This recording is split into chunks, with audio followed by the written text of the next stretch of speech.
Character building. शुरू की चंद जो टीचिंग्स हैं उनमें ये कि तगड़े स्ट्रॉन्ग मुसलमान बनो। देखो अगर तुम सच नहीं बोलोगे और अमानत में ख़यानत करोगे तो कोई तुम्हारे इस्लाम से जो है इम्प्रेस नहीं होगा। आज हमारी यही तो बदबख्ती है, हम जितना मर्जी इस्लाम इस्लाम करता फिरें, लोगों ने हमारी डीलिंग्स देखनी है।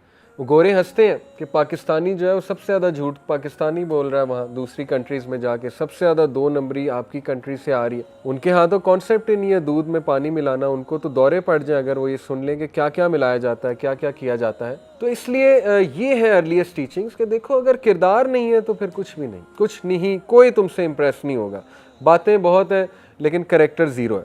तो इसलिए क्या कहा कि he enjoyed us to speak the truth, to be faithful to our trust, to be merciful, रहम, कंपैशन, ये अर्लीस्ट टीचिंग में से, and to regard the rights of the neighbours and kith and kin. अगर कोई मुसलमान सही से होता है शुरू में, यानी दीन की तरफ आता है, तो याद रखें ये चंद एक उसके फ़राइज़ हैं। सच बोलना, अमानत में ख़यानत ना करना और हकूकुल इबाद, रहम करना लोगों पे, ज़बान का मज़ीद नर्म हो जाना, ठीक है ना, ज़बान का मज़ीद सख्त होना ये अच्छी बात नहीं है।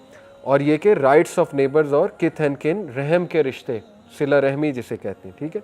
He forbade us to speak evil of women और to eat the substance of orphans. और उन्होंने हमें ममानियत की कि औरतों के बारे में बुरी बात, औरतों के बारे में उनकी शायरी एक तो बहुत ही इलिसिट होती थी, बुरी। फिर ये कि औरतों को समझते ही कुछ नहीं थे, जूती की नोक पे रखते थे, और औरतें क्या मैक्सिमम उनकी महफिलों में बस नाच गाना कर लिया। तो आज भी अगर आप देखें जिनसे हमारे यूथ मुतासिर है, ये रैप हिप हॉप, उनमें क्या हशर कर रहे हैं वो औरतों का, गालियां बक रहे हैं औरतों को, यही है ना। और फिर वो जो वीडियोस में लिटरली शो पीस दिखाया हुआ है, आई कैंडीज कहते हैं उन्हें। एक मूवी बनाई, उसमें गाड़ी का पोस्टर है, साथ 4 औरतें खड़ी की हुई हैं, यानी क्या इज्जत है उस औरत की, आपने उसे डेकोरेशन पीस ही इस्तेमाल किया ना।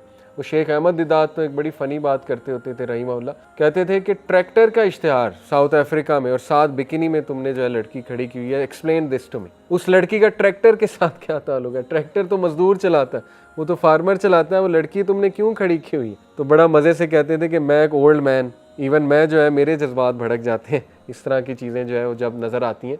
तो क्या तुम हशर कर रहे हो अपने लोगों का, अपनी औरतों का? एनीवे, तो आज भी आप देख लें कि जिन लोगों को हम आइडियलाइज़ करते हैं उन्होंने औरत को कितना नीच कर दिया, कितनी उन्होंने जो है वो औरत की तज़हीक कर दिया गानों में।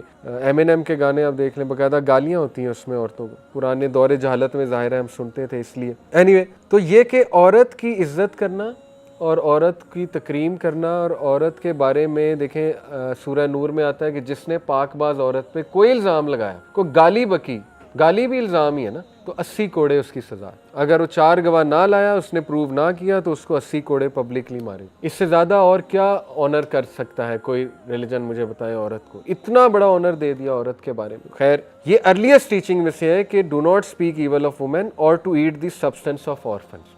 ये अरब्स बहुत किया करते थे कि यतीम का माल खाया करते थे। एक बड़ी फेमस स्टोरी है, ये स्टोरी कितनी सच है इसके बारे में मैं कोई कमेंट नहीं कर सकता, लेकिन ये बहुत फेमस स्टोरी है। फेमस स्टोरी ये है कि एक यतीम, उसने अल्लाह सुब्हानहू व तआला को लेटर लिखा, पाकिस्तान का बच्चा था, कहीं गांव का, और लेटर उसने लिखा कि मैंने अल्लाह मियाँ को लेटर लिखा है। तो एक बंदा हज करने जा रहा था, उसने कहा ये अल्लाह को दे देना। अब उसने ये क्यूट सी हरकत की। स्टोरी गोज लाइक दिस कि वो हाजी वो लेटर ले गया और उसने भी अपनी तरफ से बस लेटर मुल्तजिम पे यूँ फेंक दिया काबा के दरवाजे के सामने कि जी ये उस बच्चे ने अल्लाह जी आपको लेटर लिखा है तो ये लेटर मैं फेंक। लेटर ये था कि उस बच्चे की जो ज़मीनें थी, यतीम बच्चे की, वो उसके चाचू चाचा या पता नहीं कौन जो थे रिश्तेदार, वो हड़प कर गए थे और उसे वापस नहीं कर रहे थे, वो वीक था।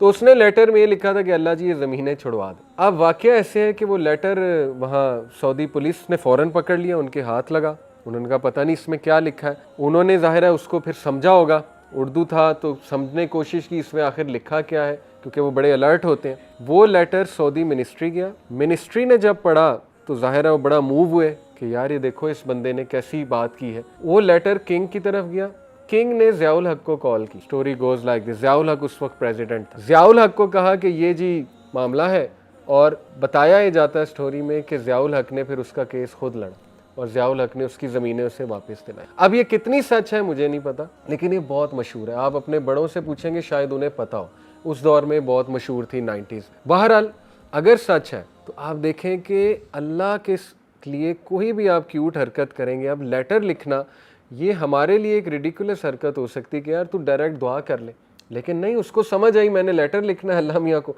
और वो लेटर कहाँ पहुँच गया, किंग, और किंग से ज़ियाउल हक को कॉल आई जी कि ये मामला है। तो आप देखें, इसलिए अल्लाह ताला जो है ना वो देखता है अगला बंदा कितना सिंसेयर है, और अल्लाह ताला फिर ऐसे ऐसे वेज क्रिएट करता है कि फिर आप सोच भी नहीं सकते।